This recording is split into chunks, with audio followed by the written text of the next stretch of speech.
Hello friends, the article which we are analyzing today is published on Hindu July 25th. The title of the article is Staying Away from Political Thickets. It is written by Sanjay Hegde. He is a senior advocate of Supreme Court. So this article is written in the context of recent happening in Rajasthan where this there is a dissident going on, and related to that thing matter has reached to the court. So this has raised many issues. One among them is separation of power among constitutional organs. So for that purpose, President of India made a presidential reference to the Supreme Court on a relative power of Legislative Assembly and Constitutional Court. The Supreme Court answered the reference, held that there is a broad separation of essential power of each organ of the state. However, the court went on to hold that a judge who entertains a petition challenging any order of the legislature imposing any penalty on the petitioner for its contempt does not commit contempt of the said legislature, and the legislature is not competent to initiate proceeding against that judge. So Supreme Court has clearly defined what are the different role of different organ of constitutional organ of the state, and this separation of power between constitutional organ is very important, because once it is breached it cannot be repaired against future intrusion. So we need to know that all the organ of the state, legislator, legislation, legislature, executive and judiciary, they have to operate within their domain, and they should not encroach upon the power of other organ of the state. So this is clearly defined convention, and that is what we are seeing, that things are not happening particularly in this case. So that is the concern of the author. And another thing which we need to know is the doctrine of precedent.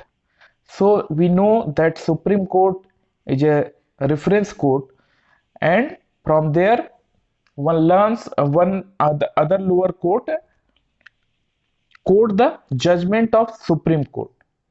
So constitutional bench of Supreme Court in Kyoto Holohan case in 1992 held that speaker acting in a disqualification matter act as a tribunal and is subjected to judicial review. However, the same judgment makes it clear that the court will not intervene at any interim stage. So particularly related to disqualification, what Supreme Court has said, that in this particular 1992 case, that speaker is within its right for disqualification, and but his action of disqualification of any lawmaker, that will be subjected to judicial review only after speaker has passed the judgment, not in between. So while the process is going on, or at an interim stage, court will not intervene, but when speaker pass the order for disqualifying any legislator, then that judgment of speaker will be subjected to judicial review. So this is one precedent court has set, and it is based on 1992 judgment of Supreme Court. Based on that, we see that many time the same thing happened, and many time people have gone to the court with the appeal of reviewing speaker's judgment. But in between, when the process is going on, court will have no authority to judicially review the case. And for in the same line, we see the 10th schedule, 10th para 2 of the 10th schedule, which is basically for controlling this defection. So anti-defection law. So para 2 of anti-defection law says that it does not violate the freedom of speech, vote, or conscience of elected member. That means if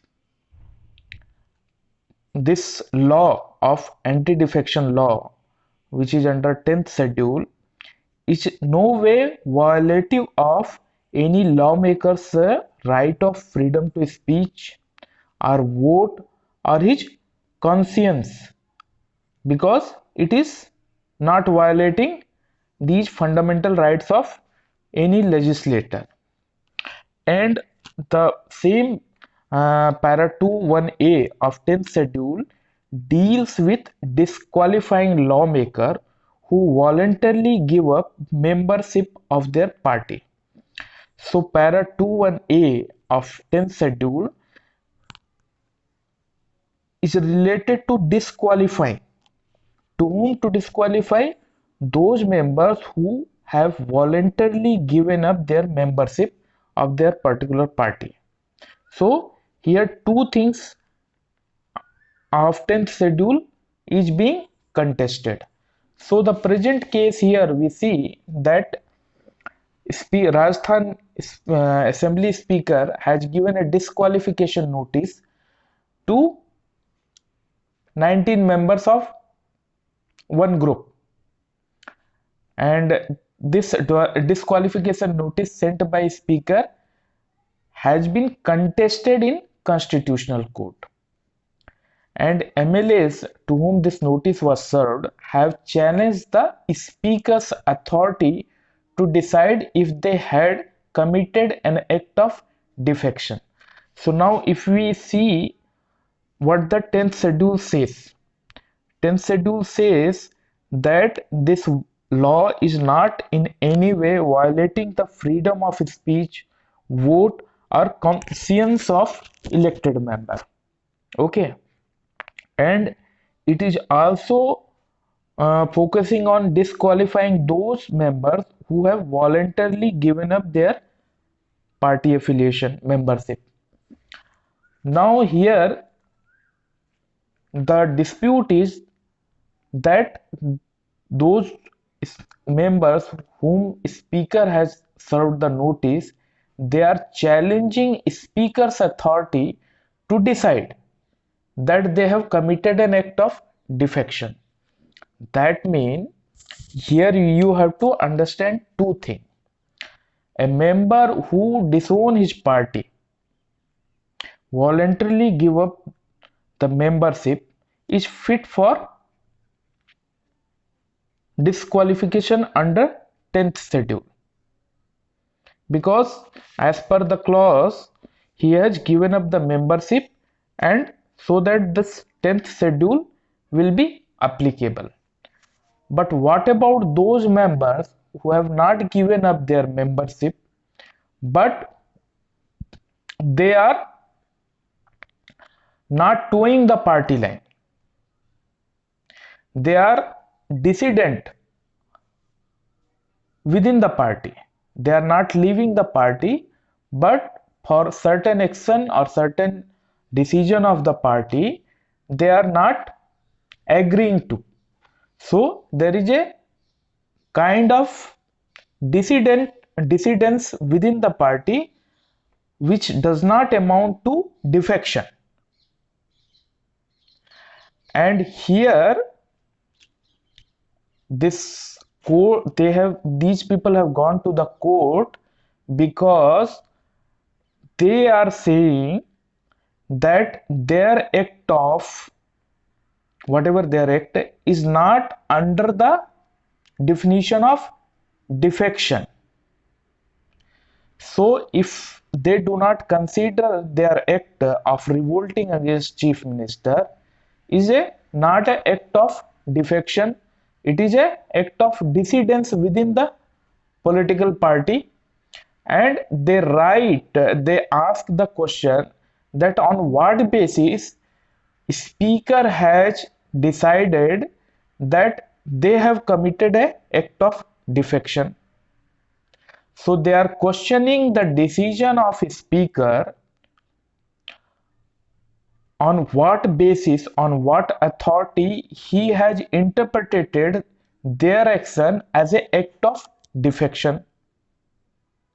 So the rationale of issuing a notice to these 19 MLA and the decision of a speaker that they have committed an act of defection, and for that speaker has issued a notice to them, they are questioning to that thing. So here we see the para 2 that it is, as per the act, it says that it is not in violation of freedom of speech or vote or conscience of elected member. But here we see, and another thing, that they have voluntarily given up the membership of their party. So here two things they are challenging, that they have not given up the membership of the party and their action of dissent is not amount to defection. So speaker has no authority to issue them notice under anti-defection law. So for that purpose they have gone to the High Court. And as we have seen earlier in 1992 case, that court has clearly said that finally once the judgment is taken by the speaker, that judgment will be subjected to judicial review.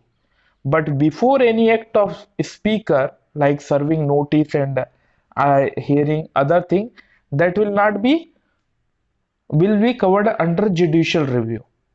So the act of serving notice by speaker does not fall under the judicial review.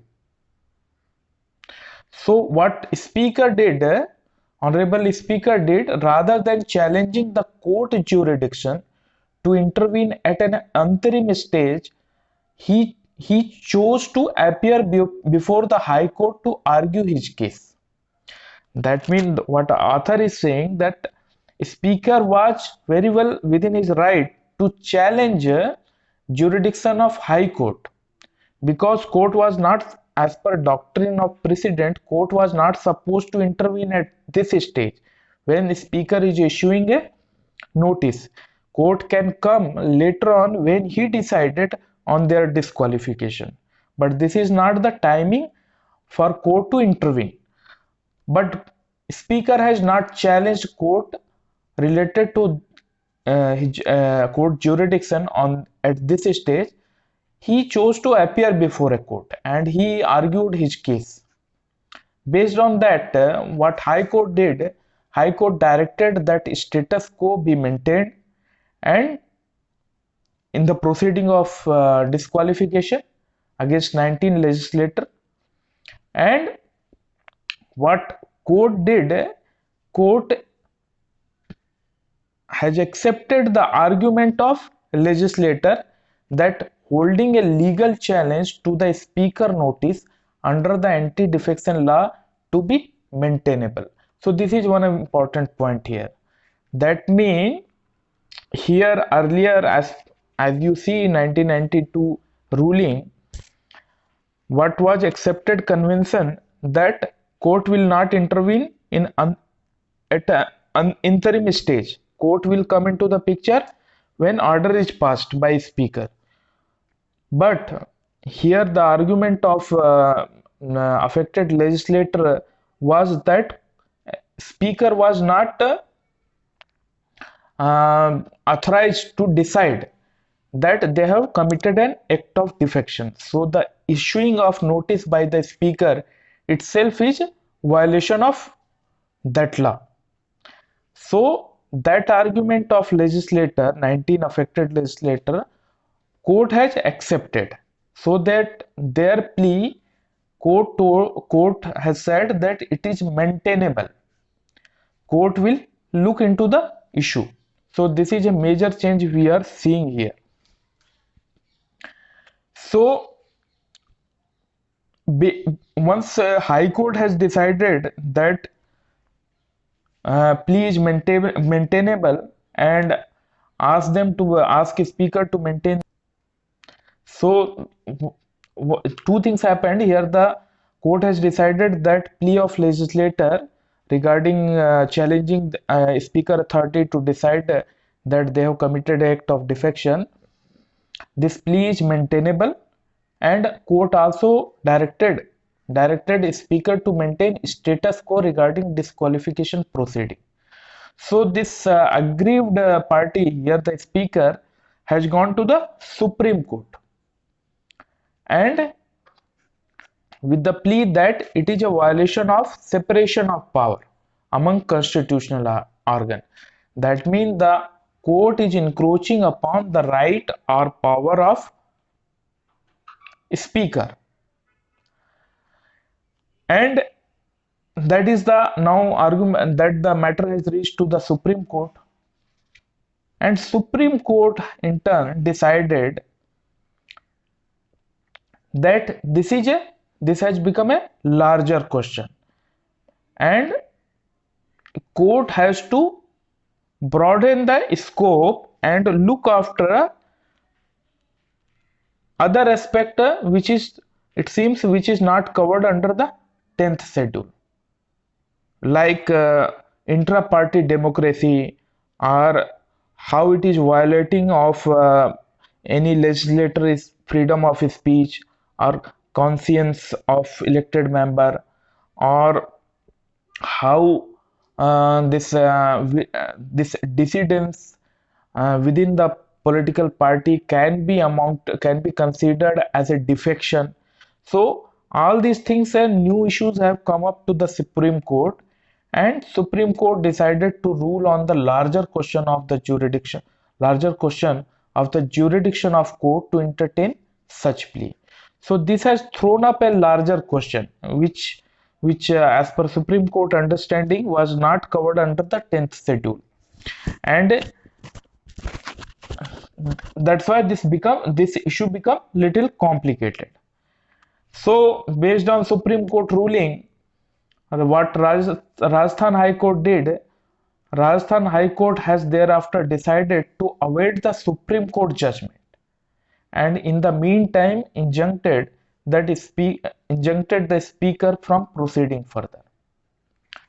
So it is a complex situation here where many things are coming into the play. First of all, that separation of power among constitutional organ, then 10th schedule, then doctrine of precedent. So we see that from both sides there is a lot of argument for and against both sides.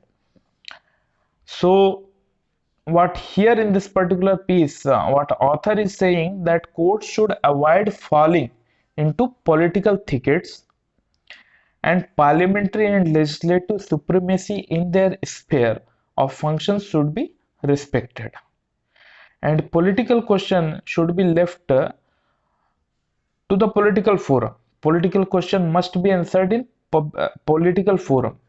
They should not be dragged into the field of judiciary. So this is a very good issue, and both sides, definitely there are good arguments, and we have to see how Supreme Court take a decision in that line, because this is a basically evolution of doctrine of precedent and 10th schedule, where dissident within a political party, how it will be handled legally in the light of anti-defection law, and how court jurisdiction will be in such a situation where parliamentary constitutional organ of parliament powers, how judiciary will balance with respect to speaker power and court power. So this is a very interesting situation. Now we'll have to see how further development happen in that line. This concludes the analysis of today's article. I hope this analysis will help you to improve your understanding of the subject. Thank you.